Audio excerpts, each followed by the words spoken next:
do an update on the bus. The videos I've posted in the last week are actually several months old.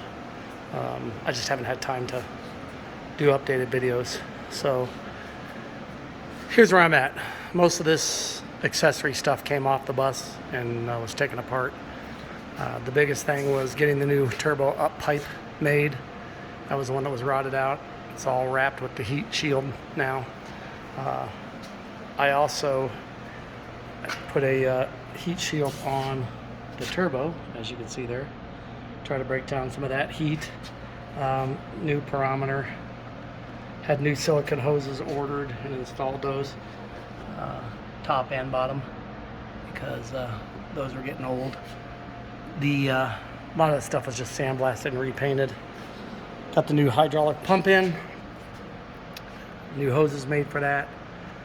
The biggest thing I did was all new insulation on the roof and the back walls.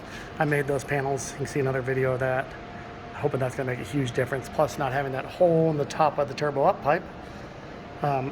Big thing today was going through and cleaning up all this old wiring.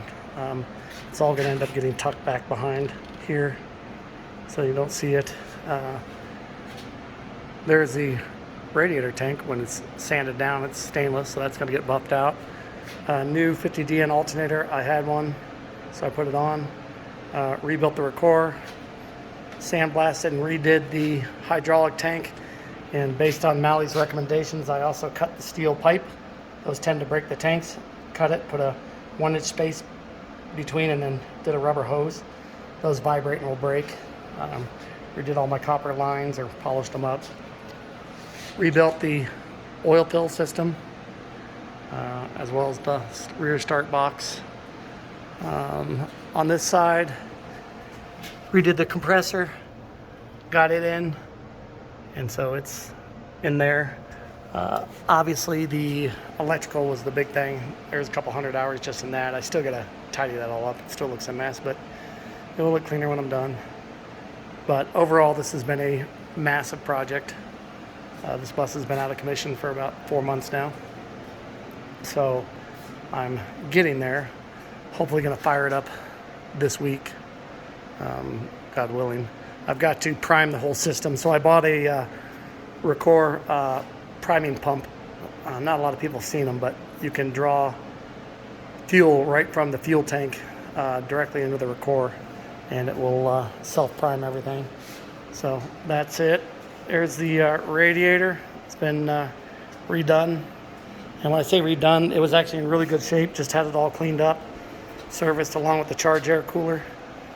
So that was a savings of, I've been told, about $5,000 for the radiator. I don't know what the charge air cooler would be.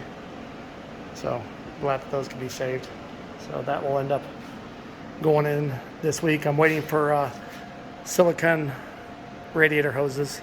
Replacing all those. My old ones were getting pretty worn.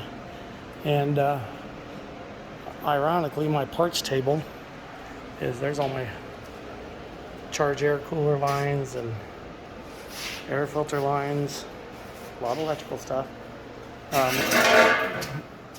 My parts table is getting smaller. It has shrunk. I went from having 4 parts tables down to 1. You can see these hoses were getting holes in them, and then a couple of these charge air cooler lines. Let's see if I can find the one starting to wear through. So I was like, yeah, I think I'll replace it. Saving grace is just having tons of nuts and bolts on hand to do all this. Otherwise, you're going to be running the hardware store all the time. That's the fuel bowl off the bottom of the Recore. That's a new one, just showed up today. I need some silicone grease to put that on. Couldn't even see through the old one. Here's my old turbo pipe again. This one had the hole in it. These are some of the old silicone seals. These were probably in decent shape, but it's a lot easier to replace them while I'm in there. So, and I have spent countless hours standing in front of that. So I took off the guard. That's how I clean up a lot of my stuff. It works great. Evacuate all the fluids out with a vacuum pump. And just it's a lot of work. So hopefully I'll have it fired up this week, but that's the progress so far.